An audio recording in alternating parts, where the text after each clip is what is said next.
Shana tova metukah. So I heard the most beautiful teaching about apples and honey, and I wanted to share it with you so that you could give it over at your Rosh Hashana table also. So the question is very simple. Why apples and why honey, right? Every year, maybe we take it for granted, like, why not peaches? Why not a different form of sweetener?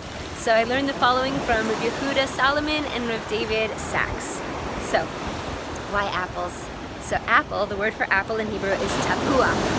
And tapuach is the exact same letters. In fact, it's the exact same word as the Hebrew word patuach, which means open, or poteach, liftoach, to open, right? So the whole idea of Rosh Hashana is that we're supplicating, we're praying, we're opening our hearts before Hashem in the most real, vulnerable way. And why? Because we want to open the gates of heaven for all the most beautiful blessings to channel down. So there's tapuach, there's apple. Isn't that amazing? So now also the one for honey is mind-blowing. There's a few lessons that we can learn out from here. So mostly they come from this idea of where does honey come from? Well, honey comes from a bee, and a bee is actually it's an unkosher animal. So here we are taking a kosher product from a not kosher animal. It doesn't make sense. We can't actually even understand it. And that's part of the second lesson, right? That we take this apples, lesson 1, to open our hearts, to truly open our hearts and to open the gates of heaven. To what? To things that we can't even understand. We can't even explain. Don't make sense to us. And yet Hashem is like, you don't have to worry about that. I'm God. I'm Hakol Yachol. I could do anything.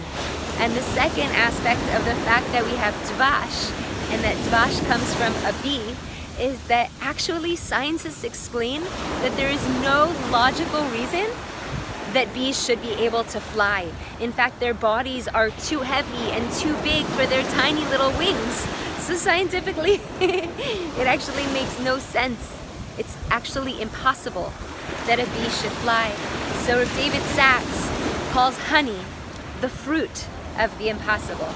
And so we take our apples, this prayer to open our hearts and to open the gates of heaven, and we dip it in our dvash, this thing that we can't explain, that we can't understand, this thing that seems too heavy, seems impossible, and yet we dip it in that, because with Hashem HaKol Yachol, anything is possible. Even the things we don't understand, the things we can't even imagine that there would be a solution to, Hashem can make a new solution out of nowhere.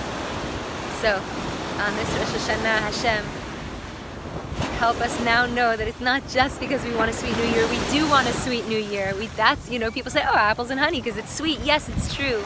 But what should be sweet? This idea that the things that we don't even understand and we don't even think are possible could be revealed before us in the sweetest way. Can you hear it? Shana tova metukah.